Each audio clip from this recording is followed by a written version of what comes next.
बिस्मिल्लाहिर्रहमानिर्रहीम। अस्सलाम वालेकुम नाज़रीन, एक और विलाग के साथ अरशद अली ख़ान हाज़िर है। गुज़िश्ता शब पाकिस्तानी सिक्योरिटी फोर्सेस ने अफ़गानिस्तान के 7 मुख्तलिफ़ हिस्सों में फ़िज़ाई स्ट्राइक्स की हैं, फ़िज़ाई हमले किए हैं और इब्तिदाई इत्तलात के मुताबिक इन हमलों में 31 दहशतगर्द जो है वो मारे गए हैं। पाकिस्तानी वज़ारत इत्तलात की जानिब से जो बयान जारी किया गया है उसमें कहा गया है कि पख्तीका के इलाके बरमल, नंगरहार के इलाके और इस तरह अफ़गानिस्तान के दीगर 7 अज़ला में मुख्तलिफ़ इलाकों में ये एयर स्ट्राइक्स की गई हैं। वज़ारत इत्तलात के मुताबिक पाकिस्तान ने ये मामला अफ़गान अबूरी हुकूमत के जो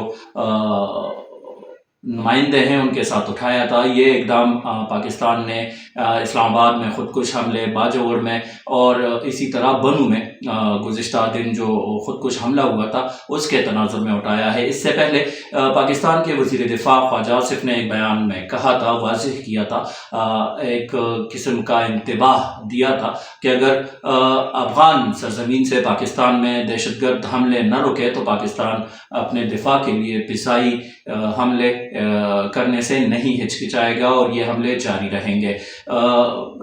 इस वजह से गुज़िश्ता शब जो हमले किए गए हैं उसमें 31 अफराद के मारे जाने और 55 के करीब ज़ख्मी होने की इत्तलात हैं।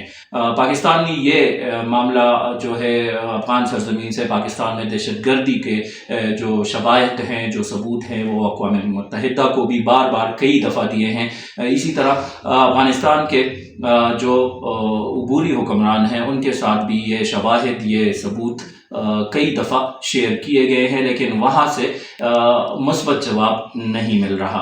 तो पाकिस्तान मजबूरन अपने दिफा में ये इक़दाम करने पर मजबूर हुआ है और वज़ीर दिफा ख्वाजा आसिफ के बयान के मुताबिक पाकिस्तान मुस्तक़बिल में भी इस तरह की कार्रवाइयों का हक़ महफूज रखता है। शुक्रिया।